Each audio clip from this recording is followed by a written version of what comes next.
and welcome to Wire to Wire with Nolin RECC. I'm Sarah Fellows, Communications Manager, and I'm here with Nolin's President and CEO, Greg Lee. How are you doing? I'm great. Good to be here. Looking forward to doing this whole podcast thing. I know. It's exciting. We've been talking about this for a while, so it's finally coming to fruition with our good friends at Quixie and the Wolf are partnering with us on this. So we're really, really grateful that they're helping us out with this.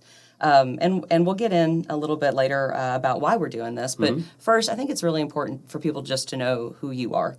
And, you know, you're relatively new still as CEO with Nolin, but you have a history with Nolin, and you've been there for quite a while. So let's talk a little bit about who you are. Yes, we will do that. Okay. After we do a safety moment. Oh, I like that. Okay. Let's start every podcast with a safety moment.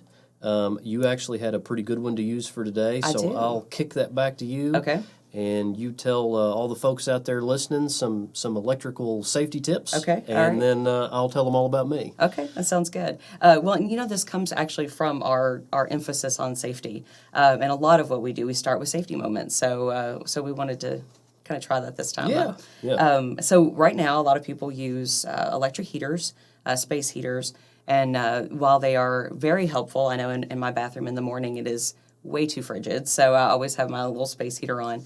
But first of all, those can be a drain on energy. But safety-wise, having those around flammable objects, it's really important to make sure that those aren't around flammable objects or the ability, like we've got dogs in the house, we don't want them to tip over. So keep them in a place that's safe and away from anybody who might be able to tip those over. So that's our first safety moment. Good. Very good. Yeah. So now let's talk about you. Sure. Yeah. You know, I'm from around here, and I've worked at Nolin for a long time, so a lot of the people in our community know who I am at least. But for those who don't, I'm 32 years old. I was born and raised here in Elizabethtown, Kentucky. I have one side of my family from the Hardin County, Grayson County area, and the other side of my family from the LaRue County area. So kind of interesting that my family tree sort of occupies the footprint of Nolin RECC service territory. That's right. I think that's pretty cool. I went to St. James School. My family and I are members of St. James Catholic Church Parish. Very proud of that. And then I went to high school at Central Hardin. And from there, I had a little bit of a unique college experience that spanned 3 different institutions, but ultimately I got a bachelor's degree in mechanical engineering from the University of Kentucky. Gotcha. So once I got done with that, I came back home, got a full-time job at Nolin RECC, met my wife. That was about 7 years ago now. Wow. And since then, we've had 3 children. One of them was born last May, so I became a CEO in January of 19, and then in May of 19 had a 3rd child. So changes. Yes, I've got some interesting overlap in just life circumstance in terms of keeping me busy, but that's a good problem to have, and I'm very grateful for that. Yeah. In terms of my history with Nolin, I first got the opportunity to work at Nolin as a summer intern in 2007. All right. And I was a 19-year-old kid that was positive I had it all figured out. And it took me about 2 weeks of working with Andy Patterson, who we know and love, and Donnie Propes, God rest his soul, and a few other folks, to realize that I didn't know anything. Right. And that was probably the best thing that ever could have happened to me. It was a very humbling experience, kind of taught me the value of hard work.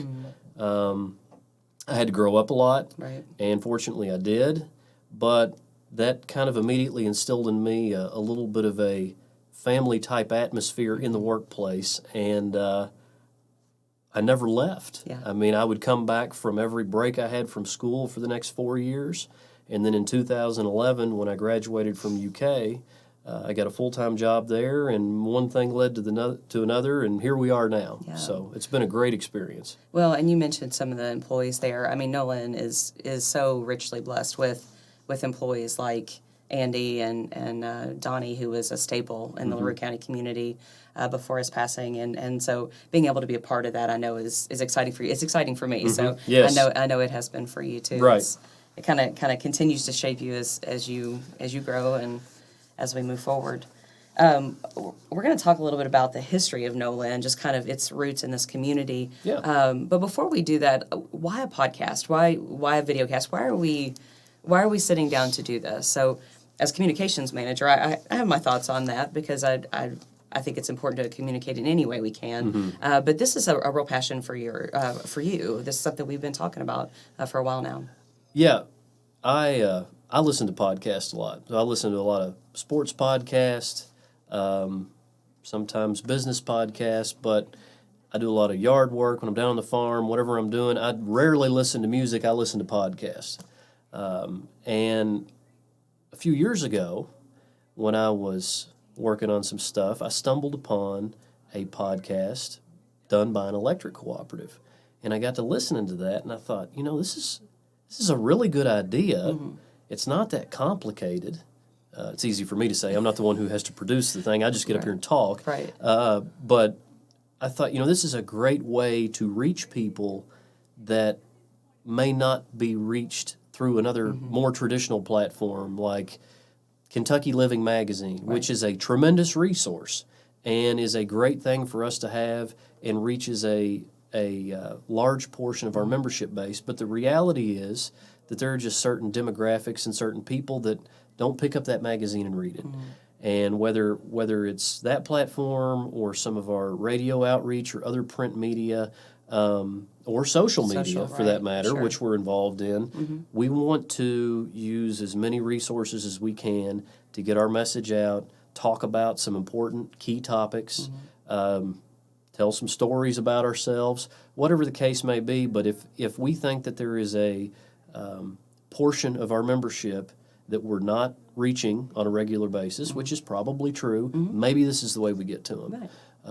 So I think it's just a good way for us to tell our story and keep our members informed. So really at the heart of all of this is who we are as a cooperative. And communication is a big piece of that. You mentioned Kentucky Living. There's been a Nolin News since the 40s. Yeah. And so almost immediately after Nolin became a cooperative, we were communicating with our members because our members really are the owners. Right. And so it's really important that we're open and transparent about everything going on at Nolin, but also because safety and being in the community is also very important to us. So all of those pieces come together in communication, but also in who we are as a cooperative. So, and Nolin is not the only cooperative. Electric co-ops are one way of companies being cooperatives, but there are lots of others, and they're really founded on 7 basic principles. So I wanted you to talk a little bit about those basic principles because people are maybe familiar with the word cooperative, or maybe they've been part of a food co-op or something, but they're not 100% sure kind of what that means. So can you talk about what that means and what that means specifically for Nolin? Yeah, sure. So a cooperative is a specific business model that differs from some other business models. One of the key things to keep in mind is that we are member owned. We're owned by the people we serve. So if you have a meter and an account and pay a bill for electric service to Nolin, you are a member of Nolin. The other key element that sort of separates us or differentiates us from some other electric utilities is that we are a not-for-profit organization. Right. Meaning at the end of every year, hopefully, if it's been a good year, we have some amount of margins, but those aren't considered profits. We call them margins, and they are then allocated back to our members. That's what we call a capital credit. Right. And someday they will get that cash back as a return on their investment in our organization. Which happened just recently. Yeah, we did that in December of 2019. We retired capital credits from 1990 and from 2018. I am hopeful, after looking at the year-end 2019 data, that 2020 might be another opportunity to do some of those types of things. So it's our job to be economically prudent and as efficient as we can be because our members have invested in us and they deserve our extension of goodwill to try to give back to them when we can. Right. But you talked about 7 cooperative principles. I'll blow through those real quick and just give everybody a little bit of info on what they are. Yeah. Voluntary and open membership. So again, these are the things that guide all co-ops, not just Nolin and not just electric co-ops. Right. So voluntary and open membership is probably a little bit more difficult for folks to understand in terms of Nolin because they think, well, I live here. If I want electricity, what choice do I have? I got to have Nolin. Well, it's true. In Kentucky, with our Public Service Commission, we have defined service territories. You do still get to choose if you want to be a member of Nolin. You could theoretically not have electricity, but I do choose where you live. Too. Right, you choose where you live too. I do understand that for a lot of people, in the specific context of Nolin, that concept is a little bit harder to wrap their arms around. Right. But co-ops are dictated by voluntary and open membership. The second thing, democratic member control. So as we mentioned earlier, everyone who pays a bill, has an account, is a member of Nolin, and they have a democratic vote. And they elect our board of directors. Right. And those 6 individuals are my bosses. And at least once a month, they come in and ask me a lot of hard questions to make sure that I'm doing my job and that I'm making sure the employees do their job. So that is how each individual can participate in how our cooperative is run and operated. So if someone is familiar, for example, with Nolin's annual meeting, that's a really big part of that. So ballots will go out to all of our members, and as part of that annual meeting, we announce who was elected into those positions. Right. So in the May to June timeframe every year, we send out ballots for directors that are up for election or districts that are up for re-election. And at June of every year, we have tallied those ballots, and at the annual meeting is when we will, make the announcement on who has won. So, another important element of our business model is that annual meeting. That's right. The third principle, members' economic participation. So as we've already talked about, when you pay a bill, whenever you pay your membership fee, which I think is still only $5, to become a member of Nolin RECC, those are the ways that our members contribute capital to our operation. So everything we do requires funding, obviously, and we either get that as capital from our membership, which creates equity for our organization, or we have debt service where we borrow money from a bank. In our case, we borrow our money from a bank that is also a co-op that was formed by electric co-ops. So having some balance of both is important, but that is how members' economic participation really helps what we do as an organization. Fourth principle is autonomy and independence. So we may, as a co-op, enter into agreements with other organizations. So, for example, a big one for us, we do a lot of work for Fort Knox Military Base, and we have a contract with them for the services that we render. The same is true on a few other things that we do. Regardless of the affiliations or the contracts that we enter into with other organizations, we remain autonomous in our governance by our board of directors. So our board of directors will always dictate the direction that we take as an organization. So, for example, we're not going to get bought out by another company or something like that. That's correct. Right. Okay. Yeah, that's correct. The fifth cooperative principle, education and training. We do a lot of things and put a heavy emphasis on making sure that we are involved in offering training at schools, safety trailer demonstrations like at volunteer fire departments. I know we partnered with the local EMS and emergency management and really talked to them about how to help manage a situation when there's an emergency with a down power line or something like that. We really target training with all of our first responders in our communities. If we can give them the knowledge to handle a chaotic or hazardous situation like when a car hits a pole, well, obviously there could be an individual involved that is at risk and in immediate need of medical attention, but there's also the concern of, is there an energized power line laying on their car? So we try to protect the first responders and give them the tools that they need to make smart decisions during very hectic times. Beyond that, historically, Nolin has done things like have a home economist in years past, where we have somebody who goes out to people's homes and teaches them how to use their appliances. Now, we don't do that anymore. In 2020, that's not really necessary anymore, but it speaks to that connection that we have and that emphasis that we put on education and training to make sure that we are keeping our communities as safe around electricity as they can be, and that they're using electricity as wisely as they can and getting the most out of it. Right. The sixth principle that governs our operation is cooperation among cooperatives. So there are co-ops that are direct neighbors to us. There's one in Bardstown. There's one in Brandenburg. There's one in Glasgow. There's also co-ops all across the state and all across the country. Right. We're always working together in many ways than could be discussed here, but probably the most visual thing for our members to be aware of in terms of cooperation among cooperatives is helping with storm restoration. Right. Whether it's us going out of state or out of town to go help another co-op, or whether we have a really bad weather event here and we need help, Right.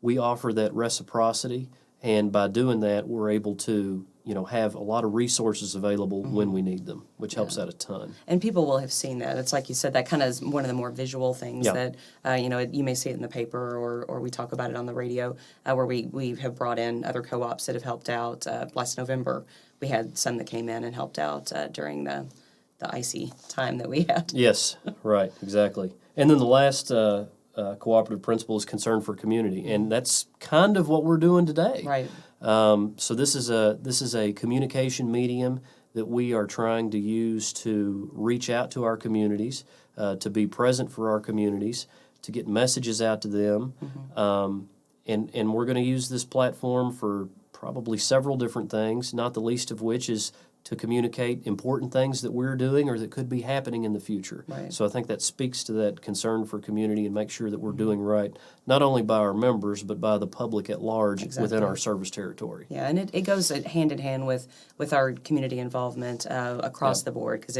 we really do have a presence in all of our communities, and we do that very intentionally because it is important, not just to our membership, but to all of our friends and neighbors who count on Nolin to be a community partner. So. Right. Yeah. So those are the cooperative principles. Of course, Nolin has been in this community since 1938. And really the heart of that, the beginning of that time, came together because of friends and neighbors who needed electricity in this area. The bigger cities in Kentucky were getting electricity, and the rural areas simply weren't. So Nolin really came from people who got together and decided, we want to have the same opportunity and the same ability that folks have in the big city of E-Town. Right. Back in the 30s, there were a lot of metropolitan areas and larger cities that had widespread exposure to electricity. But in places like rural Hardin County and rural LaRue County, about 10% coverage is all you had. So as part of the New Deal, FDR signed into law in 1936 something that was called the Rural Electrification Act. And basically what that did was create a program where some low interest rate loans were extended from the federal government to groups of, quite frankly, farmers or just people in small communities that would get together and be willing to take it upon themselves to create a charter and say, you know what, if we can use some of that money, we need to build electrification assets across the countryside here so that we can improve the quality of life. That's right.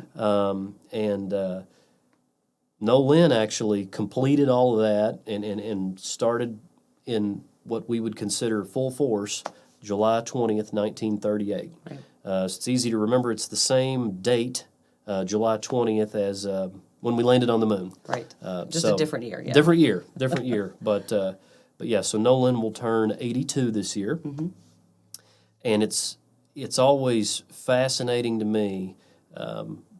We still have some older members that come to annual meeting or member advisory committee meetings, and they'll pull me to the side and they'll tell me the story about the day when they were a little boy or little girl and we showed up and turned the lights on. That's right. And unfortunately, those folks are becoming fewer and further between, but those are really heartwarming stories, and we take for granted that this is Absolutely. just something that we've always had. It's just a prerequisite of life, but Right. that really wasn't the case wasn't. at all back then. And I think, we've talked about kind of where we want to take this podcast. I would love to hear some of those stories on here. So I have a feeling we might be bringing a guest or two on that Yep. can talk about the day the lights came on. Exactly. Yeah. I think that would be pretty cool for people to hear about. All right. Well, we're going to wrap up our time, but again, we've got a lot of plans for where we're going to head with this. I know you've got a lot of passion around this, and before we do head kind of wrap up for today, where do you see us going? I know we've kind of alluded to it a little bit, but if folks are going to follow us, which I really hope that they do with our podcast and videocast, what do you expect that they'll be hearing about in the future? Well, it's not all going to be serious shop talk. No. We intend for this to be fun. So we are going to use this, obviously, as a platform to talk about key topics that are relevant to Nolin and would be relevant to our communities. Mm-hmm. One thing that comes to mind is like our vegetation management program. Right.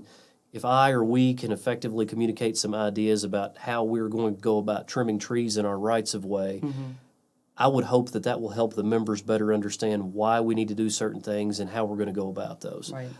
So that's just one example of what I would consider to be a very important topic. But beyond that, we're going to have some employees on here just to talk about what they do. Some of them will probably tell some embarrassing stories about me. I sure hope so. Yeah. But we're going to try to make this somewhat entertaining in addition to serving a purpose of getting our message across. We could also have, like you said, guests that are members in the community, other local dignitaries, possibly some legislators, if there's something that's of specific relevance in Frankfurt or Washington regarding electric co-ops or electricity. So I just see a really wide space and purpose that this could serve. Well, and really for our members to give us some feedback on this. I think it's important to know, if they want to hear about something or if anybody in the community would like for us to cover or talk to somebody about something related, then let us know. I mean, I think it's going to be an important thing to just keep that flexible too. So yeah, I'd be happy to like if we receive questions, just read them out on the show and then answer them, and then maybe that'll give folks a little bit better understanding of what we're all about. All right. Now, people will be able to find us wherever they listen to their podcast. We'll also have the video cast on our Facebook page. We'll have it on NolinRECC.com. On our website, we've got a YouTube channel as well. So we're gonna flood the market with it, and we'll make it easy to find. But hopefully people will join us in the future, and I'll look forward to future conversations with you. Sounds great. Thanks for joining us for Wire to Wire with Nolin RECC.